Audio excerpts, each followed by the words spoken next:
నమస్తే. సో నిన్న జరిగిన లాఠీ చార్జ్ ని ఎలా చూస్తారు సార్?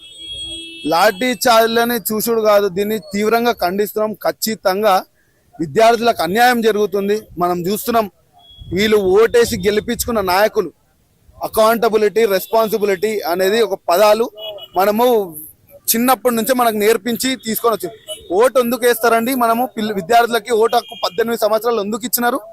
ఎందుకంటే మనము రేపటి భవిష్యత్తు, మన భవిష్యత్తు మంచిగా ఉండాలంటే ఒక మంచి నాయకుని ఎన్నుకోవాలని వాళ్ళకి అది ఓటు హక్కు ఇచ్చినారు. అట్లాంటిది ఈ చాతగాని ప్రభుత్వం, ఈ సిగ్గులేని ప్రభుత్వం, ఈ కేంద్ర ప్రభుత్వం విద్యార్థులనే ఇంత అణచివేత చేస్తే ఇక వీళ్ళకి సిగ్గుండాలి. అసలు విద్యార్థుల పైన కనీసం కన్సర్న్ లేదు. ఒక వచ్చి అడిగే నాదులు లేడు వీళ్ళని. అసలు ఏం జరుగుతుంది, విద్యార్థులు ఎందుకు కొట్లాడుతారు, వీళ్ళ కాజ్ ఏంది, వీళ్ళకి ఏం కావాలి అని అడిగే నాదులు లేడు.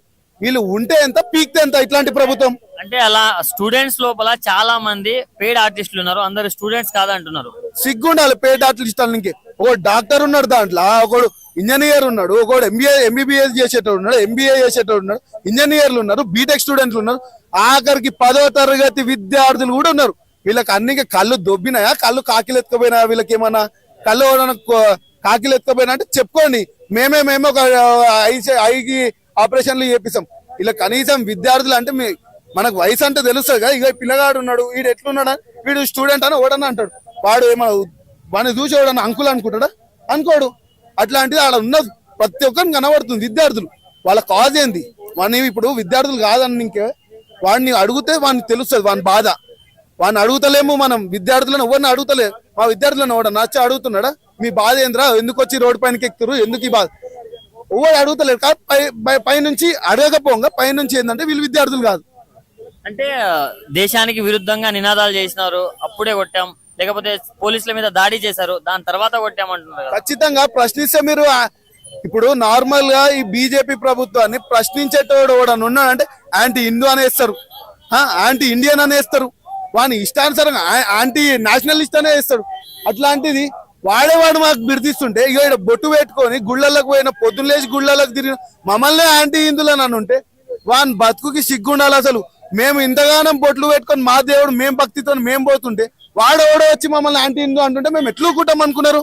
ఖచ్చితంగా మరుగుతుంది మా రక్తం, విద్యార్థుల రక్తం, ఉడుకు రక్తం ఖచ్చితంగా మరుగుతుంది. మా హక్కుల కోసం మేము కొట్లాడతాం. మరి రాహుల్ గాంధీ గారి అరెస్ట్ ని ఎలా చూస్తారు?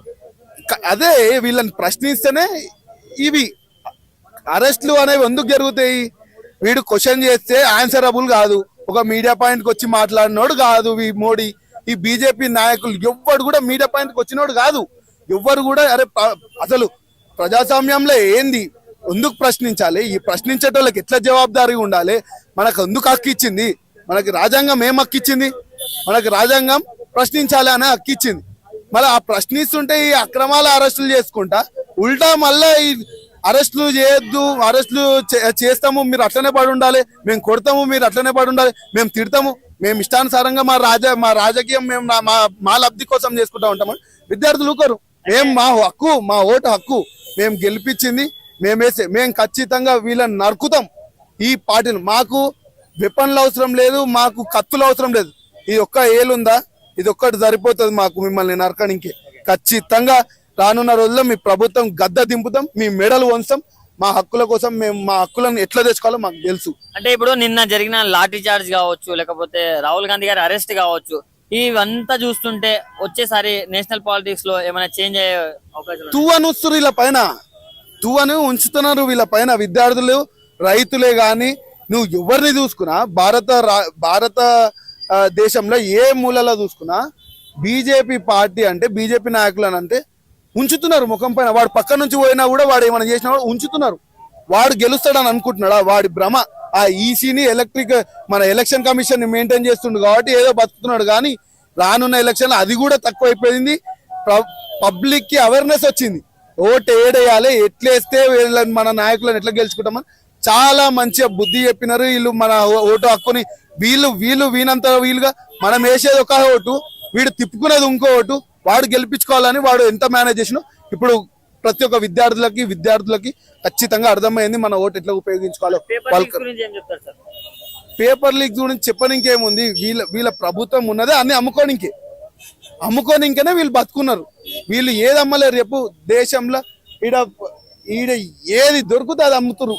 అన్ని ప్రైవేటైజ్ చేస్తారు. ఇక పేపర్ విద్యార్థుల భవిష్యత్తు వీళ్ళకి ఏమన్నా కన్సర్న్ ఉన్నదా? వీళ్ళకి అవసరమా? వాళ్ళకి పట్టించుకునేదే లేదు, వాళ్ళకి విద్యార్థుల గురించి పట్టించుకునేది లేదు.